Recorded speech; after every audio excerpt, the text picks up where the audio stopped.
షాగంటి రాకేష్. మాది భూపాలపల్లి జిల్లా, కాటారం మండలం, మేడిపల్లి గ్రామ పంచాయతీ పంచాయతీ కార్యదర్శి పనిచేస్తున్నాను. నాకు మహబూబాబాద్ జిల్లాకు చెందిన కొత్తగూడెం మండలం, పువ్వులపల్లి విలేజ్, ఇటికలపల్లి బిందుతోని నాకు వివాహం 2024 ఫిబ్రవరి 20 తారీఖు మ్యారేజ్ కావడం జరిగింది. ఆమె నాకు గతంలో నా ఇంటర్ క్లాస్‌మేటు.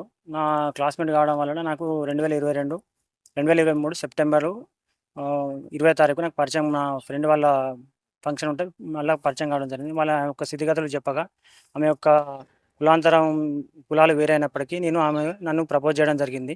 నేను సరే అనుకోని నేను ఆమెను చేసుకుందామని నేను అనుకోవడం జరిగింది. నా తల్లిదండ్రులను కాదనుకోని నేను బయటికి వచ్చేసి నా తల్లిదండ్రులకు దూరంగా ఉండి ఆమెను చేసుకున్నాక కొన్ని రోజులు చేసుకున్నాక 1 మంత్ తర్వాత ఆమెకు పెళ్ళయిందని తెలిసింది. అయినా కూడా వాళ్ళ పేరెంట్స్, వాళ్ళ యొక్క చుట్టాలు నన్ను కన్విన్స్ చేసి జరిగిన తప్పిదం చెప్పడం తప్పిదం అని చెప్పి తర్వాత నేను కన్విన్స్ కావగా ఆమెతోని కొన్ని రోజులు, ఒక 3 నెలలు జీవితం గడపగా నాకు నా పాప కన్సీవ్ అయింది.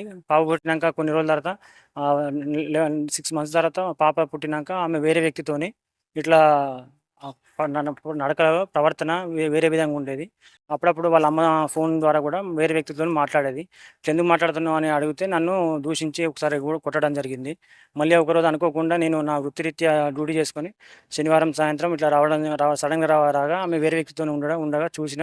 "ఇట్లెందుకు చేస్తున్నావు" అని అడగగా ఆ పువ్వులపల్లి అదే గ్రామానికి చెందిన నక్కా ఇలయ్యను, నా భార్య నా మీదకి దాడి చేయగా అక్కడ నుండి నేను పారిపోవడం జరిగింది. పారిపోయినాక కొన్ని రోజులకు అక్కడికి నా ఇంటికి వాళ్ళకి సంబంధించిన వ్యక్తులొచ్చి, "నువ్వు ఎందుకు ఇట్లా చేస్తున్నావు? మమ్మల్ని అవమానపరుస్తున్నావు. నువ్వు బయట ఎందుకు అంత ప్రవర్తన చేస్తున్నావు" అని నా ఇంటి మీదకొచ్చి ఇంటి మీద నా రూమ్ తాళాలు బల కొట్టడం అన్నీ చేయడం జరిగింది. నేను పోయి కాటన్ పోలీస్ స్టేషన్‌లో పిటిషన్ ఇవ్వగా వాళ్ళు కూడా మాట్లాడడం జరిగింది. అక్కడ నుండి ఆమె వెళ్ళిపోగా కొన్ని రోజుల తర్వాత మళ్ళా మా ఇంటి మీదకొచ్చి దాడి చేసి అక్కడ నుండి మళ్ళీ నేను దాడి జరిగిన సంఘటనలో మా అమ్మ నాన్నని వాళ్ళ ఇంటికాడ నుండి పోయేలాగా చేసేసి వాళ్ళు అక్కడ తలదాచుకోవడం జరిగింది మా హన్మకొండలో. నేను ఏదో తప్పు చేసినట్టు నన్ను క్రియేట్ చేసి మా విలేజ్‌లో దూషించడం జరిగింది. నేను ఇప్పుడు మూడో వ్యక్తిని. నాకు ఫస్ట్ మ్యారేజ్ అయింది. తర్వాత ఇంకొక వ్యక్తితోని అలా అసైంగిక కార్యక్రమాలకు సంబంధించి చేసుకుంది. నా పేరు నేను నేను నా పేరు మీదనే అతను కూడా సేమ్ రాకేష్ అనే వ్యక్తి. తర్వాత రజనీకాంత్. తర్వాత మళ్ళా నా పేరు రాకేషే. అట్లా మూడో వ్యక్తిని నన్ను ఇట్లా చేసేసి ఆమె మైకంలో పడేలాగా చేసి నన్ను నమ్మించి దగ్గర నా దగ్గర నుంచి ఒక 12,00,000 దగ్గర 12,00,000 నా దగ్గర తీసుకోవడం జరిగింది. 12,00,000 సంబంధించిన ట్రాన్సాక్షన్స్. వాళ్ళు అదేవిధంగా వాళ్ళ సంబంధించిన వాళ్ళకు ఒక ఇల్లీగల్ ఎఫ్ఐఆర్ ఉన్న వ్యక్తి మొన్న పోలీస్ స్టేషన్ అనుకుని మా ఇంటి మీదకి దాడి చేయగా ఈ వ్యక్తి ఐలయ్య వ్యక్తి తర్వాత ఆయన రజనీకాంత్, తర్వాత వీళ్ళకి సంబంధించిన వ్యక్తులు కూడా వాళ్ళకి అక్కడికి రావడం జరిగింది. వీళ్ళు ఎందుకు వచ్చినారని నేను స్టేషన్లో పిటిషన్ ఇస్తే, పిటిషన్లో వచ్చినా కూడా అక్కడ కౌన్సిలింగ్ ఇచ్చి మమ్మల్ని మీరు ఏమైనా ఉంటే కోర్టులో చూసుకోండి వాళ్ళ నాకు స్టేషన్లో, భూపాలపల్లి స్టేషన్లో కూడా పిటిషన్ ఇచ్చి, "సార్ ఇట్లా నా ఇంటి మీదకి తెలియకుండా దాడికి వచ్చారు. నాతో కూడా నాతో ఉండక సంవత్సరంన్నర అవుతుంది. నాకు పాప పుట్టిన నా పాపకు సంబంధించిన ఆరోగ్యం బాగాలేదని నన్ను ఇబ్బందులకు గురి చేసి ఆమె నా దగ్గర నుంచి డబ్బులు కూడా వసూలు చేశారు.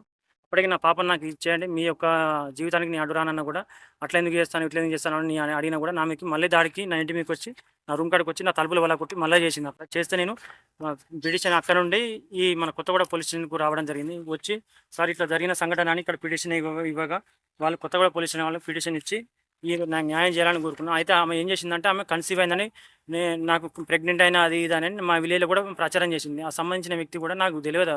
నువ్వు కన్సీవ్ అయింది కూడా నాకు సంబంధం లేదు.